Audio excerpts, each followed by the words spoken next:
Well, which African country will the United States lose its grip on next, or Western powers lose their grip on next? We've seen a number of coups in Africa over the past year to year and a half. We've saw Niger, Mali, Burkina Faso. So which African country will be the next to fall? And the United States will be scrambling to steal their resources, perhaps invade that country. Redacted correspondent Dan Cohen is with us and has some thoughts on this. Dan, great to see you. Hey, good to see you, Clayton.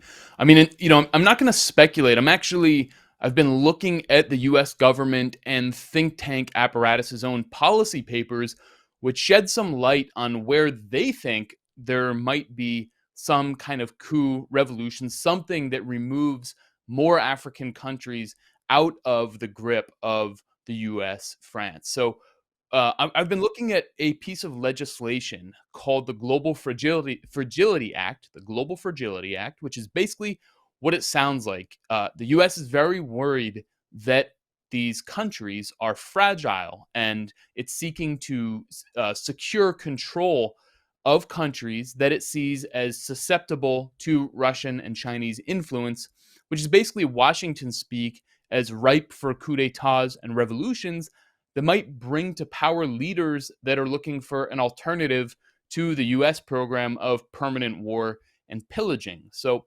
Congress passed the Global Fragility Act back in 2019 under the Trump administration as part of its national security strategy, all about countering Russia and China. So that act directed the government to come up with some kind of plan.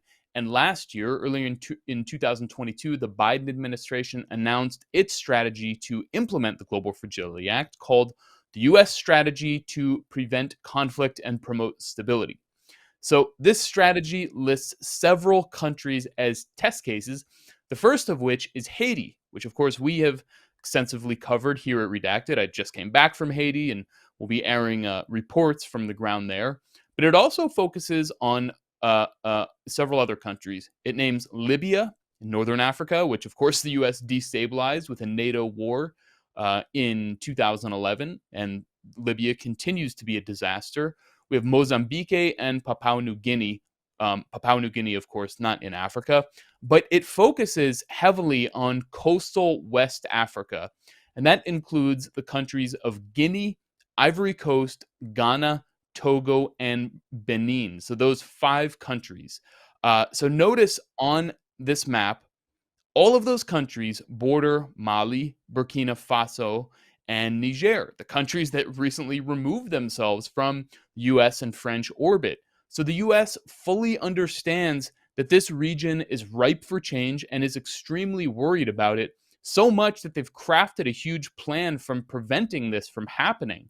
Now, according to the Council on Foreign Relations, which is the premier think tank in Washington and has been for many decades, the CFR's paper on the Global Fragility Act in coastal West Africa, quote, several factors put the coastal West African countries at risk of political volatility, intercommunal and criminal violence, and armed conflict. Political leaders in coastal West Africa have yet to establish popular and consistent norms of political behavior necessary for legitimacy and stability. Their economies are unable to meet the collective needs of populations that are doubling roughly every 20 to 30 years and are increasingly young.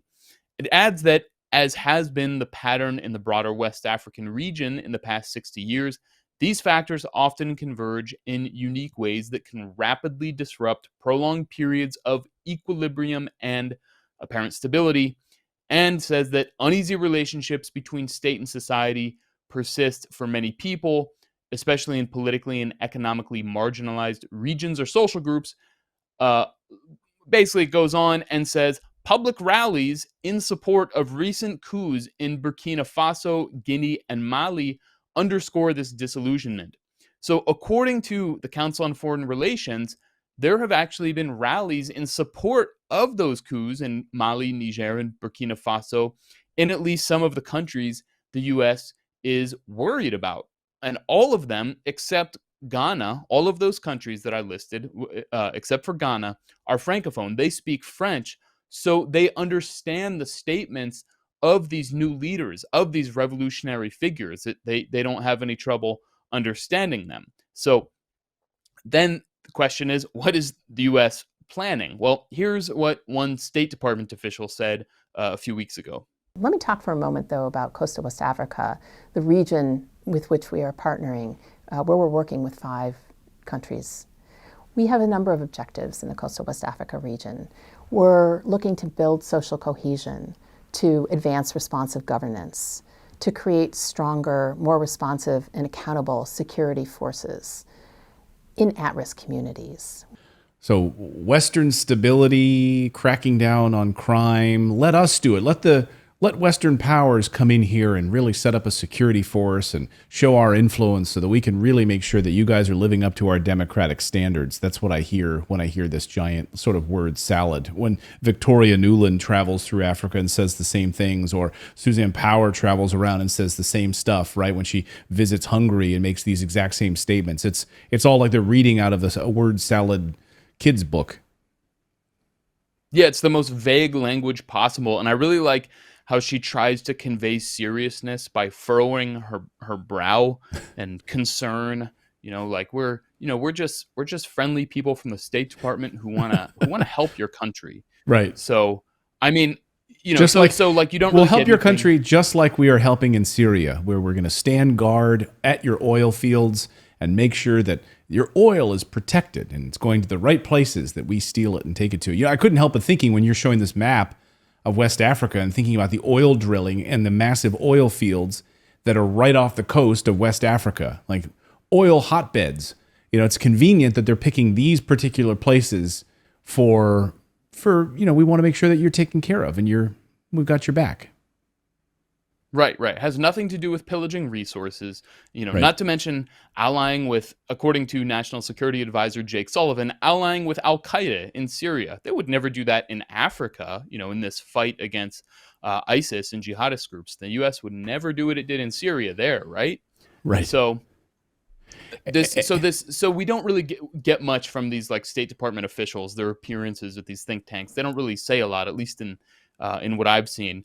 But that CFR paper is somewhat revealing. It gives these recommendations. One of them, very revealing, says U.S. diplomacy, including White House involvement, convinced former Ghanaian President Jerry Rawlings and former Kenyan President Daniel Arap Moi to retire, open political space, and to allow for civilian democratic succession.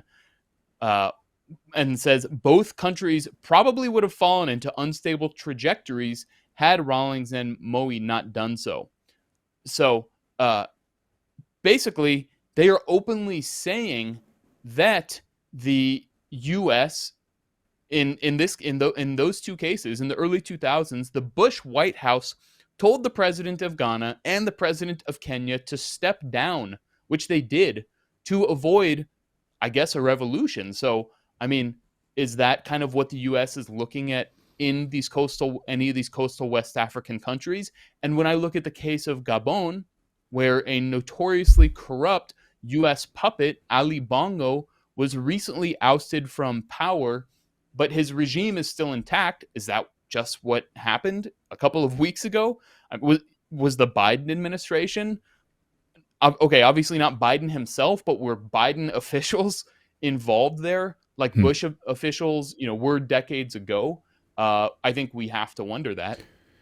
Yeah, I think you're right in wondering that. And again, not to be a cynical bastard here, but when I hear that all of these countries you named, Ghana, Gabon, right, on your list, even though not on this most recent list of the Fragility Act, but Ivory Coast, you might as well throw Senegal in there. All of these countries right there, Angola could be, we'll see what the Portuguese have to say about that. But again, you have this influence and you have all of these new oil discoveries in the past year to year and a half, all off the coast of these countries. You have the new Afina discovery from Ghana. You have this new Baleine discovery off of the Ivory Coast. All of these massive multi-billion barrel oil discoveries right at a time when you have China buying up way more oil coming from Europe and coming from Russia, and you have Saudi Arabia making these oil deals with China. You have to wonder if the timing of all of this isn't suspect. Right. And then there's, you have to wonder about the military component. So the CFR's next recommendation says that ECOWAS, the Economic Community of West African States, espouses values and norms that align with GFA principles and could serve as a forceful diplomatic partner for the United States. So, like, I like that language of forceful diplomacy Right. that aligns with with GFA goals, meaning USA goals. So the Global Fragility Act explicitly says that it has a strong military component. The Pentagon is heavily involved, and it kind of relies on the sort of Obama doctrine of secret military forces, of special ops being deployed, rather than the old Bush doctrine of massive forces. So I mean, we had ECOWAS recently threatening to invade Niger, which it set this deadline and has apparently passed it. So we'll see what happens there. But the piece goes on, gives more recommendations, but you get the point. I mean, the U.S. is very concerned about coastal West Africa, the general region where people are francophones, the government is weak, or as the U.S. states, fragile, and they see this revolutionary change sweeping the region because people are extremely tired of this never-ending fight against ISIS and jihadist groups that never actually really achieves anything, and they see probably as a pretext for Western presence and Western invasion, and the conditions they live in continue to be terrible. Yeah, I mean, the United States absolutely does not want these African countries, Ghana, Gabon, Senegal, the Ivory Coast, to turn into the next Norway because of their own oil-rich resources, can become one of the wealthiest and most prosperous countries in the world with oil. That's exactly what happened in Norway in 1969 when they discovered oil. Went from being basically an irrelevant country, poor by today's standards, becoming one of the wealthiest and most prosperous and highest life expectancy, free healthcare. People don't leave the country. They don't travel. They stay there after they graduate college in Oslo. It's like, imagine that happening to Africa. The United States absolutely cannot allow that to happen, cannot allow Africa to become prosperous. They'll do whatever they can to keep that from happening. I mean, I don't know. I'm sorry I'm so cynical, but I'm so sick of it. And I love what you said at the beginning, which is, we're not going to speculate. I'm not going to speculate which countries are going to be the next. I'm just going to literally read right from their own papers, and they're telling us where they're going to do it. They're literally giving us the blueprint, are they not?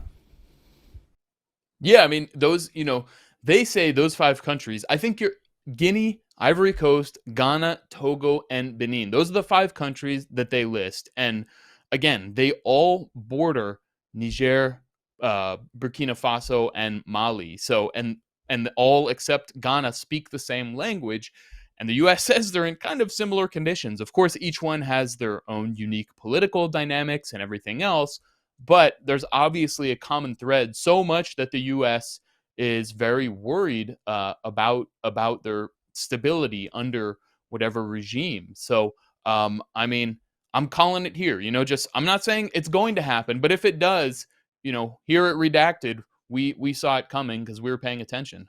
Yeah, reading their own documents. It's like going through Pfizer's own documents. It's right there in black and white. We'll see it. Dan Cohen, great to see you. Thank you so much for this. Fascinating. Thank you. Thank you so much for watching this segment here at Redacted. We are live every day at 4 p.m. Eastern Time, trying to share the stories that the mainstream media will not cover. You should also come over and join our community of Redacted Rebels over at redacted.inc. That's our private locals community where we can share exclusive content that we simply cannot share here on YouTube. Come over and join the rebellion together right now by going to redacted.inc. We'll see you next time.